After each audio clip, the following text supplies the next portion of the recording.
In this video, we will look at an alternative way to compute the flux integral of a vector field on a parametric surface, and it is called the divergence theorem.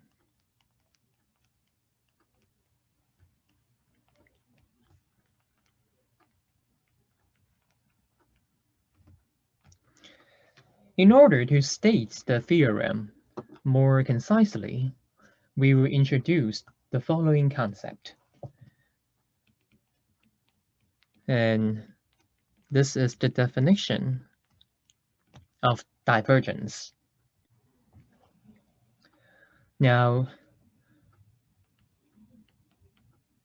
let capital F to be a general vector field in the space whose components are given by P, Q, and R, respectively. Then the divergence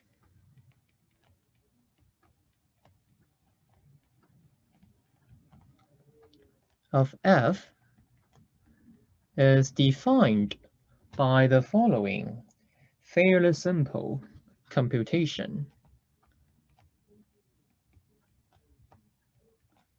It is precisely just given by the partial derivative of v with respect to x plus the partial derivative of q with respect to y, and then plus the partial derivative of r with respect to z. And that is the divergence of this vector field, capital F. Now, with this new terminology, we could state the following theorem, which is the so-called divergence theorem, and it relates the flux integral on a closed parametric surface with the triple integral over the region enclosed by the surface. So let's look at the statement of this divergence theorem. Here we go.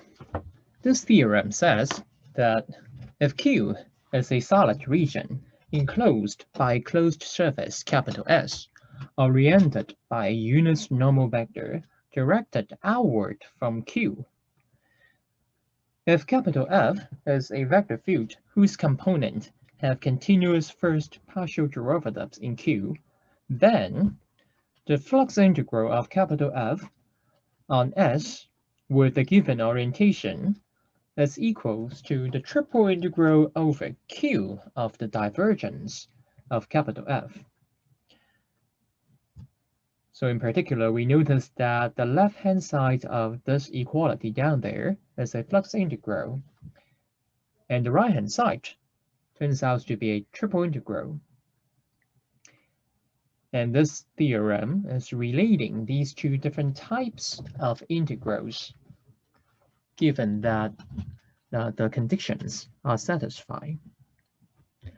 We're going to look at an example to illustrate how to apply this theorem as an alternative way to evaluate a flux integral.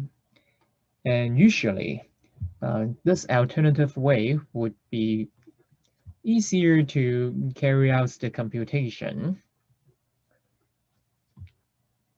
if we use it appropriately.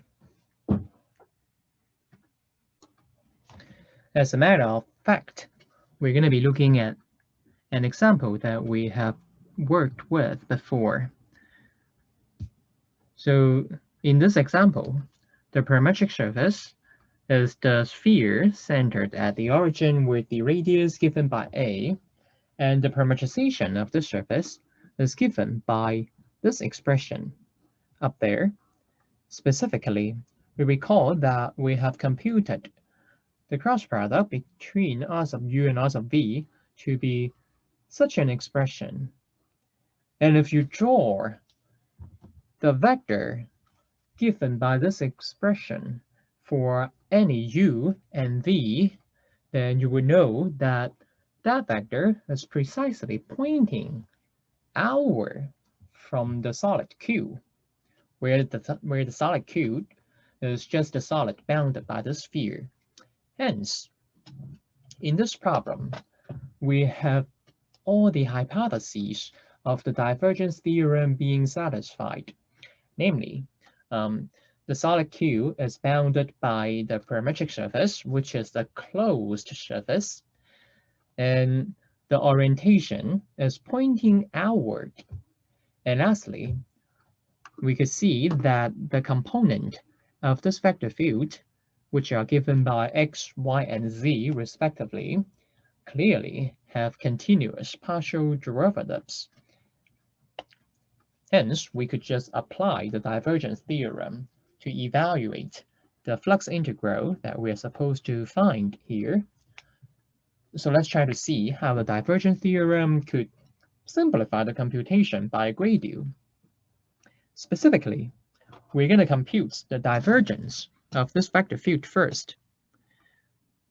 And we note the divergence of capital F is just going to be the partial derivative of P with respect to x plus the partial derivative of Q with respect to y plus the partial derivative of R with respect to z.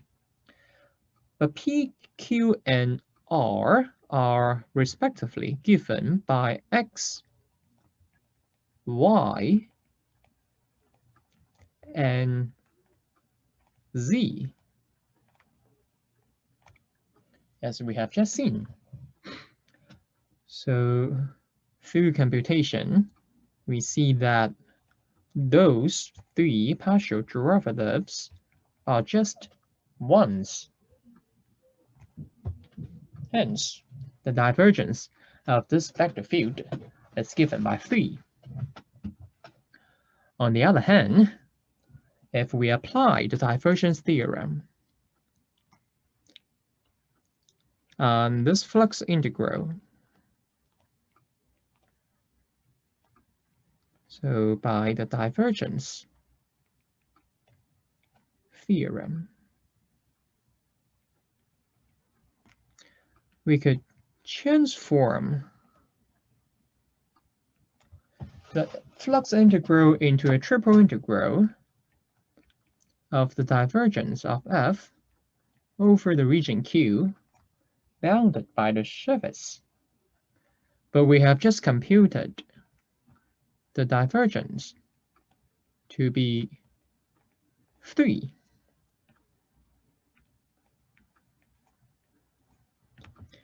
Hence, what we need to do is just evaluate this triple integral. However, according to the interpretation of triple integral, the triple integral of the constant function 1 is precisely the volume of the integral region Q. On the other hand, this Q is in fact the ball with the radius given by A. So from elementary geometry, we also recall that the volume of such a ball is given by 4/3 times pi times the radius cubed. Know that the radius is given by A. So the volume of this ball is precisely 4/3 times pi times A to the third power. Consequently, the outcome of this computation is 4 pi times A cubed, consistent with our previous computation in the last video. So we do see that the divergence theorem simplified the computation of the flux integral by gradient. Therefore, it's a good addition to our toolkit of computing the integrals of vector fields over surfaces.